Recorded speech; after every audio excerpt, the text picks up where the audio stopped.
നീ എന്തായാലും ഭാവി കല്യാണം ചെയ്യത്തില്ലേ? ഉറപ്പായിട്ടും.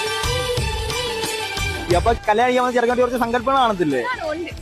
ലിസ്റ്റ് എടുക്കാം. ഇതാ സാർ. എനിക്ക് അത്യാവശ്യം നീളം വേണം. നീളം എന്ന് പറയുമ്പോ അത്യാവശ്യം വേണം. അമിതാഭ് ബച്ചന്റെ പൊക്ക നിറം ഏതായാലും കുഴപ്പമില്ല. പിന്നെ പറ്റിക്കരുത്. മെയിനായിട്ട് അതായത് അവിഹിതം ഇപ്പൊ എന്നെ വെച്ചിട്ട് വേറെ അങ്ങനെ പറ്റിക്കരുത്. ഞാൻ അത്രക്കാരൻ പറ്റി നീ എന്ത് ചെയ്യും? കൊടുക്കും പറക്കിയിട്ട് മഴയോരും മഞ്ഞൾ. പിന്നെ നല്ല റൊമാൻറ്റിക് ആയിരിക്കണം. റൊമാൻറ്റിക് ആയിരിക്കാം. തേടിയ വള്ളി കാലി ചുറ്റി. എന്താ ഇപ്പൊ ഞാൻ റൊമാൻറ്റിക് ആയാലും റൊമാൻറ്റിക് ആയിരിക്കണം.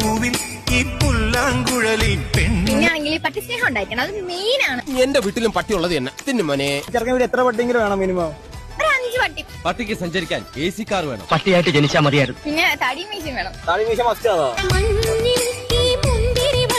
പിന്നെ താടി ഇല്ലാത്തില്ലേ പാൽക്കുട്ടി ബേബീസ്. മിണ്ടില്ല ഞാൻ പിണക്ക മുളയിലെ നുള്ളിക്കളഞ്ഞില്ലേ. പിന്നെ എനിക്ക് 6 പിള്ളേർ വേണം. 6 പിള്ളേർ വേണം. എന്താ പറഞ്ഞേ? ആഗ്രഹം എനിക്ക് 6 പിള്ളേർ വേണം. അത് മതി. ഇനി ഒന്നും ആലോചിക്കേണ്ട ഗോപാലകൃഷ്ണ. വേഗം വിട്ടോ. പെണ്ണുങ്ങൾ ആരുടെങ്കിലും കൂടെ പോയാൽ